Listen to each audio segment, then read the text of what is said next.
Sobre la gran confrontación. Ese es el tema de hoy. Lo prometí a principios de mayo y se llegó la fecha. Todas las fechas se llegan, ¿se han dado cuenta? Todas las fechas se llegan, ya casi cumplo año de nuevo. La gran confrontación. A todos nos gusta opinar y que escuchen nuestra voz, pero siempre hay un momento para guardar silencio. Y es cuando estamos ante el que realmente sabe todas las cosas. Por ejemplo, si quisiéramos hablar de finanzas, y aquí estuviera el señor Carlos Slim, que en 1997 le dieron el título del Rey Midas, porque todo lo que él tocaba se convertía en oro. En pocas palabras, su capacidad de invertir y de reproducir es increíble. Se ha convertido en los últimos 20 años en el hombre más millonario del mundo entero. Aunque aquí en Estados Unidos dicen que Bill Gates, pero no, es Carlos Slim. Si estuviéramos hablando de computadoras, me bajo y le damos lugar. Si estuviera por aquí el señor Carlos Slim, Bill Gates, le damos el campo a Bill Gates para que hable de computadoras. Si estuviéramos hablando de física, ¿a quién invitaríamos? Albert Einstein. Lo interesante es que Albert Einstein, en su tiempo, nadie lo quería escuchar. Era uno de los científicos más avanzados, tan avanzados, sus fórmulas y sus ideas, sus hipótesis eran tan avanzadas que terminó estudiando solo, aislado, murió solo, porque él estaba avanzado por lo menos 40 años a su época. Su capacidad era increíble. Todavía los científicos de hoy y ellos, equipo, todavía andan tratando de alcanzar lo que él quería alcanzar y que no pudo lograr. Interesante. Si estuviéramos hablando de presidentes y estuviéramos tratando de ver el mejor consejo de los presidentes que ya salieron para escoger nuestro mejor candidato para la presidencia de Estados Unidos, ¿a qué presidente invitaríamos? ¿Quién es el mejor presidente del mundo? Está en Sudamérica. Terminó su periodo presidencial el año pasado, 2015. Se llama José o Pepe. ¿Se acuerdan de él? ¿Quién es? Mojica. José o Pepe Mojica. Él es considerado como el mejor presidente por en alguna parte del mundo, porque no se hizo rico. Él siempre anduvo en un Volkswagen. De hecho, uno de los presidentes árabes le da $1 millón por su Volkswagen, que es viejito, y él vive en una casa que no está recién pintada, se mira, vive en una parcela prácticamente. Es un hombre honesto. Y él fue considerado como el mejor presidente del mundo hasta el día de hoy. Si estuviéramos, el día de hoy, como vamos a hablar sobre la vida sexual y los estilos de vida sexuales, ¿qué es lo que sabemos?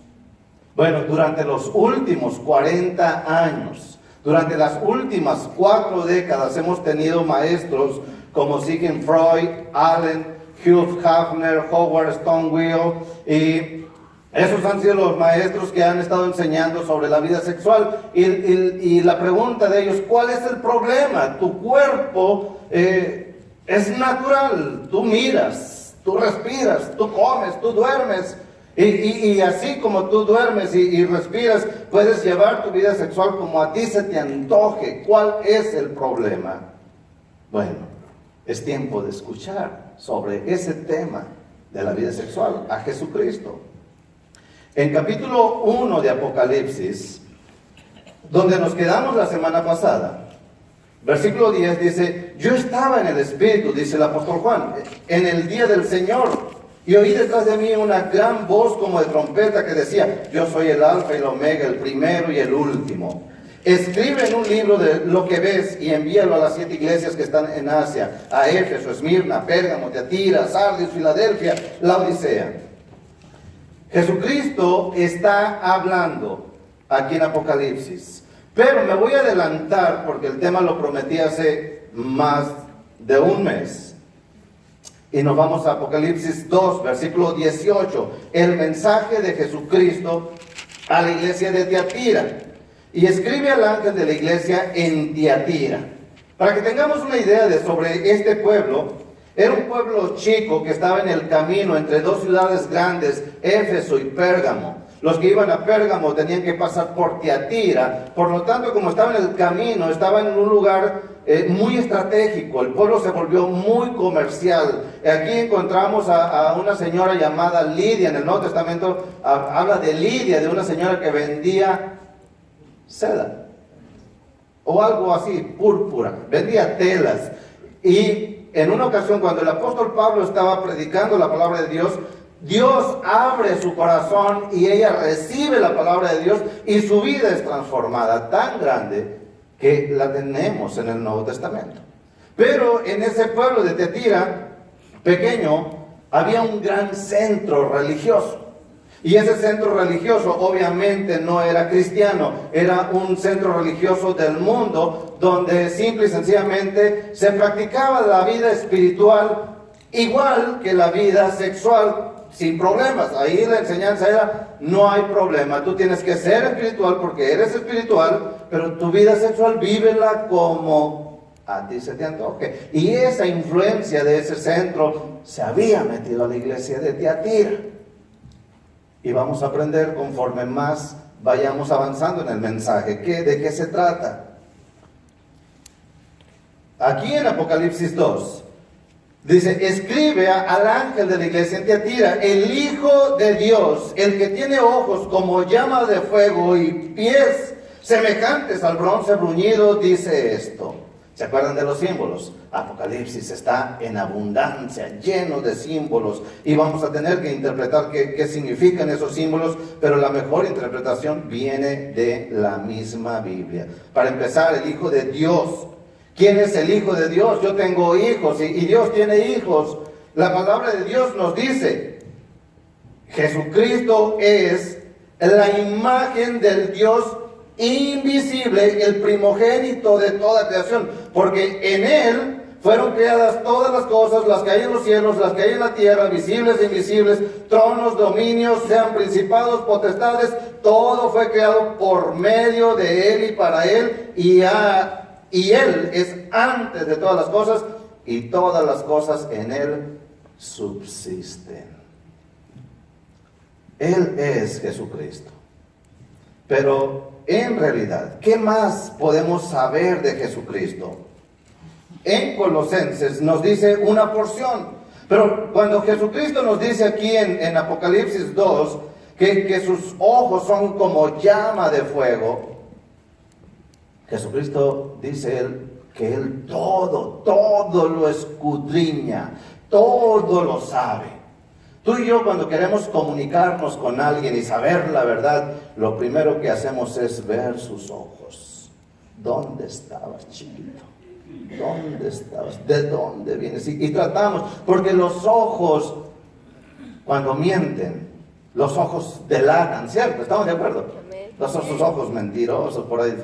Pero bueno, el caso es que lo que Jesús nos está diciendo con sus ojos como llama de fuego es que nada se va a escapar a su escrutinio, a su saber. Yo no voy a poder mentirle, tú no te vas a poder escapar, no va a poder ninguna excusa delante de Él cuando estemos delante de su presencia.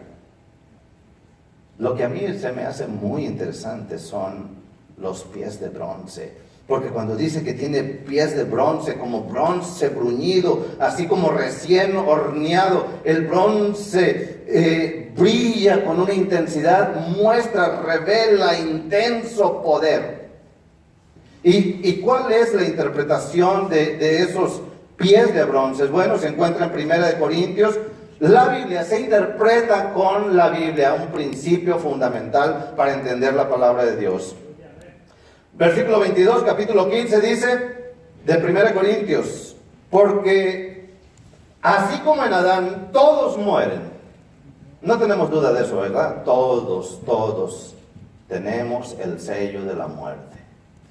Ahora, si Cristo viene antes, si nos toca estar vivos, cuando Cristo venga, a esas personas que creen en Cristo, son los únicos que no van a morir. Pero todo el mundo en todo el tiempo ha muerto. ¿Por qué? Porque descendemos de Adán. Porque así como en Adán todos mueren, también en Cristo todos serán vivificados, resucitados.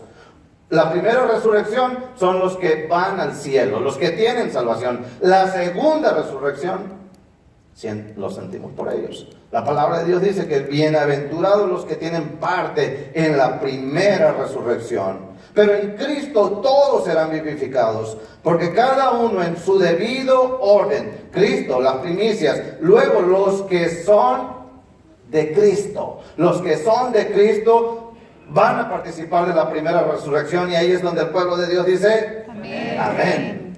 Usted tiene ganas de tener un cuerpo que no le dé reumas, ni dolor de cabeza, ni migrañas, ni hambre. Bueno, hambre sí. Y con pelo, dice uno.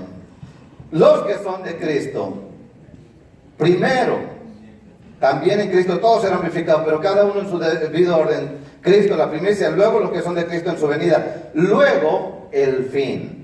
Cuando entregue el reino al Dios y Padre, cuando haya suprimido todo dominio, toda autoridad y toda potencia. Cristo viene con gran poder.